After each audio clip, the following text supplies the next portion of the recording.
Some viewers may find the following video disturbing. Viewer discretion is advised. As we all know, the community can be affected by a certain drama or certain person. Sometimes a streamer's career can change overnight for better or for worse. In this case, I will go over the biggest down bad moments that we have seen streamers go to. Please watch with viewer discretion as these are pretty sensitive topics to certain people.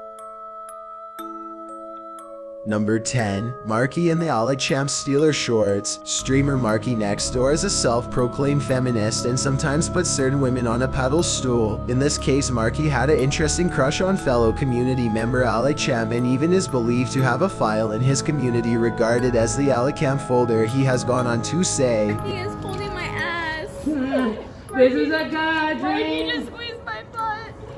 This is where the root of the allegations stem from. Number 9. Sweater God and White Women. Rather, it is a random girl he met at a bar or a certain blonde streamer on the East Coast. Sweater has always been notably attracted to white women. He often says if it is snowing, we not going, and it is believed that he refused to have sex with a person of color on Fig. He kept circling Fig Street until he found his type. Number 8. Milo kissing the throat goat. Camilo was ready for a big weekend in LA. However, Camilo found himself kissing a female model that claims to have given over 100 blowjobs and said giving was a way of greeting. He then would later get torched in a YMCA soccer league filled with generational builds and unethical Fig veterans. Last, a trip for Milo was forgettable, which is why he is number 8 on this list. Number 7. DDI broke the mirror. Yes, this is real. Marky decided to get drunk on stream one night and act a fool.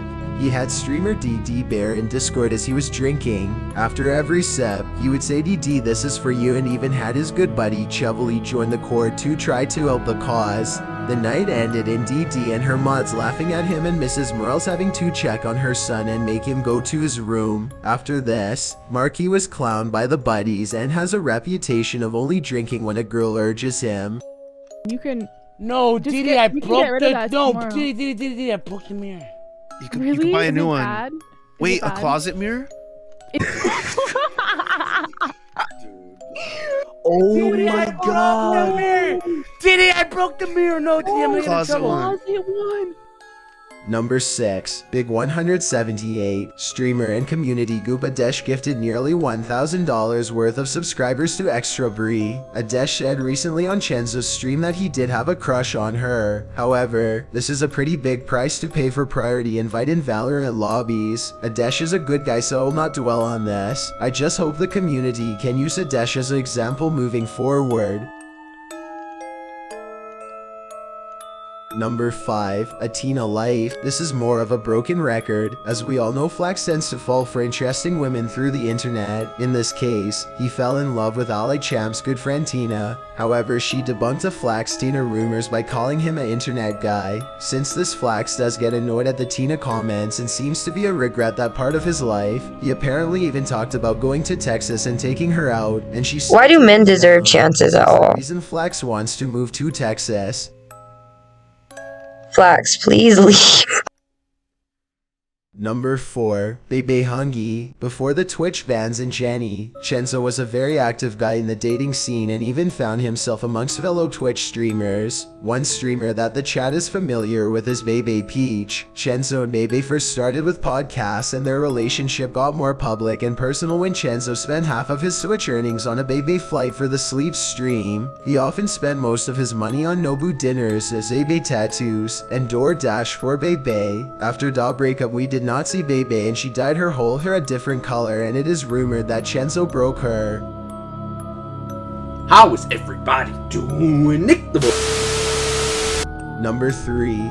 One of the biggest fumbles our community has seen. Camilo could have bagged Sneerby and they would have been a W couple, but he played too much and was not faithful to her. Instead, she found someone else. For legal reasons I will not name him, but he is a former Tribe member. The community loves Sneerby and she is unanimously top 3. However, after the Sneerby arc, Camilo went downhill and it is even rumored that he threw on his old Letterman jacket and walked around the near Turlock High School campuses when school was out. However, Milo is a good looking guy, so hopefully he will bounce back.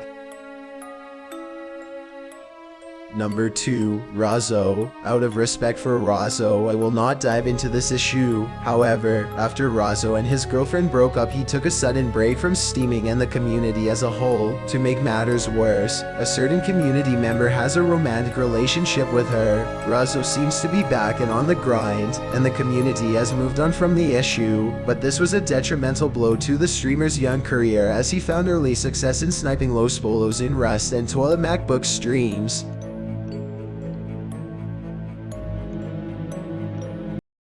Number 1. Extra Collier. Brianna Leonard. During the Ella Trap, we saw one of the best defensive clinics of all time. Extra Bry had an Australian streamer on padlock and some community members even call it a leash. The community took notice of the door slam as an alpha clip, but Charles did get bitched after the slam and he apologized after. There have been reports of Bree scratching his head and also calling him a good boy while calling him Charlie. And I was not supposed to leak this, but if you go back on the Nerd Bar stream with K-May, you can see that Charles never made eye contact or looked at Kaylee. This could be because he was too nervous to be amongst one of the greatest scout finds of all time, or did Bree actually have him on locks? There is reports that every time he would look at someone else, he would get kicked under the table and scolded at by Bree. When Charles flew back to Kangaroo Land, his leash is believed to be loosened, but you can tell that Charles has changed since the trap. Perhaps this is for the better, but it is no doubt as one of the biggest leashes of all time and the highlight of the Ella Trap. I think a dash owns a gas station. I think. Penis, bro. Nobody just watches two-way. Well, the difference is I didn't steal my mic from fucking GameStop like you. I never take a day off. Work around the clock, my engineer getting paid off. Rock like Ace up.